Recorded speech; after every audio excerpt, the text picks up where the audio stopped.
This is the introductory module to Principles of Marketing. We're going to be using a textbook, Levy and Gruhl, 3rd edition. You cannot use Levy and Gruhl 2nd edition.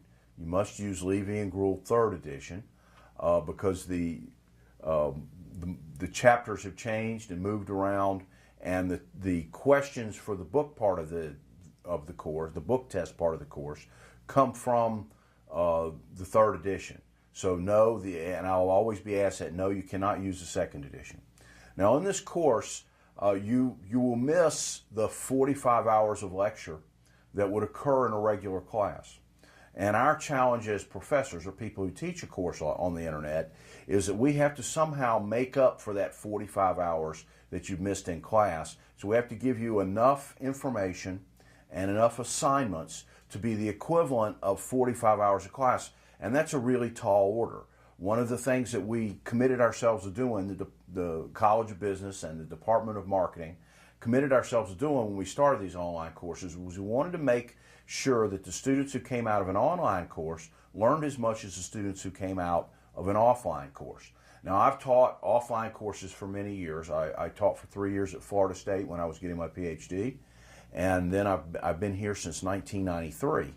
And one of the things that we've had a lot of trouble with over the years is trying to get students to read. For whatever reason, many people grew up in a different era where they watched television or they got their information some other way, any other way rather than reading. However, in order to accumulate the required knowledge, the knowledge necessary for you to get out of this course and go on to the rest of the courses you're going to take in your business career, whether it's a minor or major, whatever, you're going to have to read the book. And we've learned over the years that the only way to get you to read the book is to make you read the book. Carrots have not seemed to work. We have to have a stick. So in this class, we're going to have 2 different types of tests, and we'll be double tracking.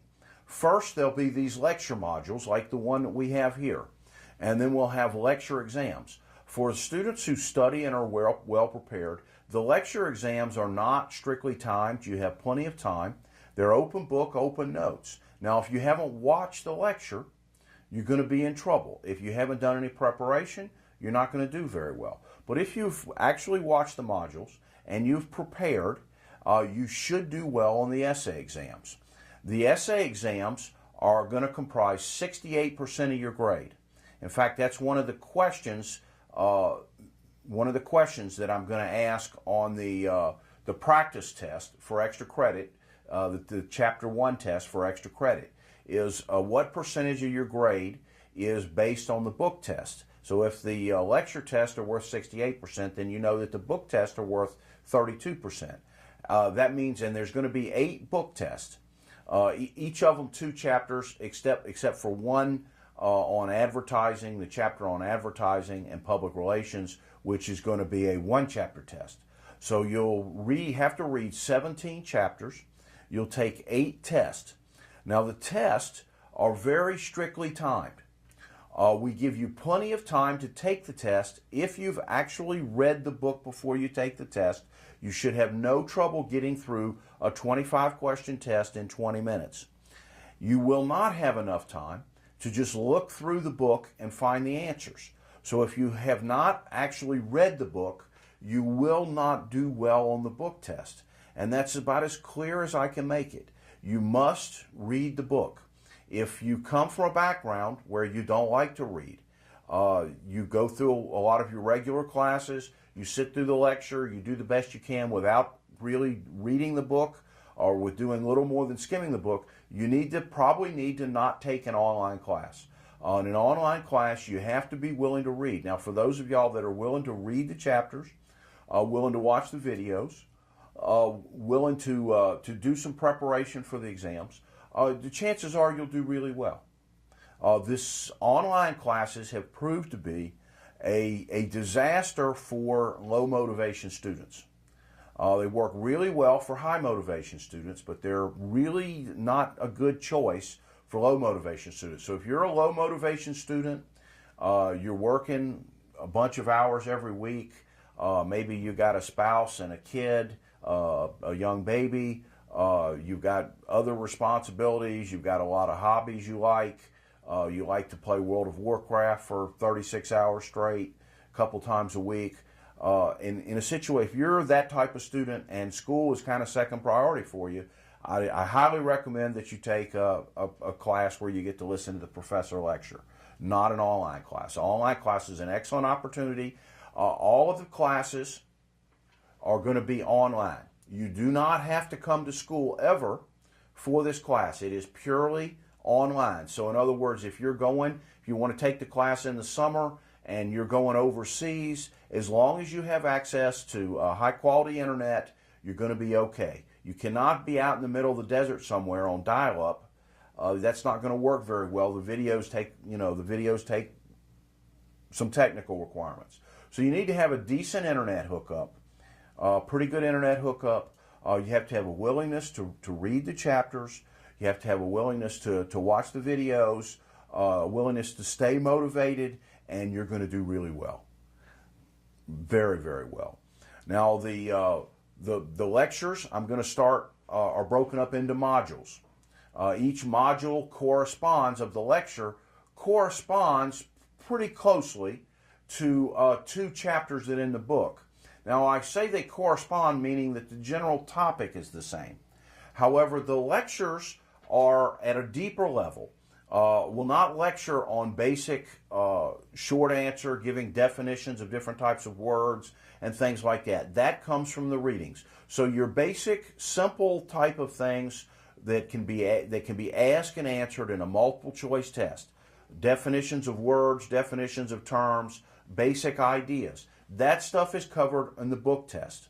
The lecture material, even though the main topic may be almost the same or at least very similar, the lecture material is at a higher level, and it's designed for essay type questions. There will be no short answer questions on the essay exams. The essay exams, you'll have plenty of time to prepare answers. A good student on the essay exams is cutting and pasting rather than trying to figure things out on the fly. There is a test study guide on PowerPoint that will tell you the basic material from which the questions will be asked. So there will be no mystery questions on the essay test. You will know the general topic areas from which the questions on the essay test will come. Now that being said, because it's open book, open notes, I'm expecting a good answer. You've got to have a really good answer, thorough answer, an answer that leaves out key points or misses things or has extraneous material that doesn't apply to the question that's asked. There will be points taken off. Generally, over the years that I've taught, and this will be the 6th year that I've taught online classes, and you're talking about 2 or 3 classes a year for 5 years, so you're talking about 300 or so students. The students who are highly motivated and prepare tend to do very well on the essay exams. They do very well in the essay exams. Many of the students struggle with the book exams, and it's just a matter of that you're not acclimated to reading the book. However, I feel confident that if you read the book and you get through and you go through and you answer the book questions. Now, if your goal is to make an A, you can get a B, like an 80 or 82 on the average on the book test, and still end up with an A in the course because the essay test weight more. So I would definitely focus most of my energy on preparing for the essay exams. I wouldn't spend a lot of my energy preparing for the book exams. I think if you've read the book, you should remember enough of the answers that you should do well enough to get the grade that you're targeting in this course. The problem comes in for the low motivated students. If you're, like I've said before, if you're poorly motivated or you have a lot of other things on your plate, or you're a baseball player and you got 60 baseball games in the spring semester, or some similar type of distraction, it's going to be very difficult for you unless you stay motivated. I'm hoping and I want everybody in the course to do well.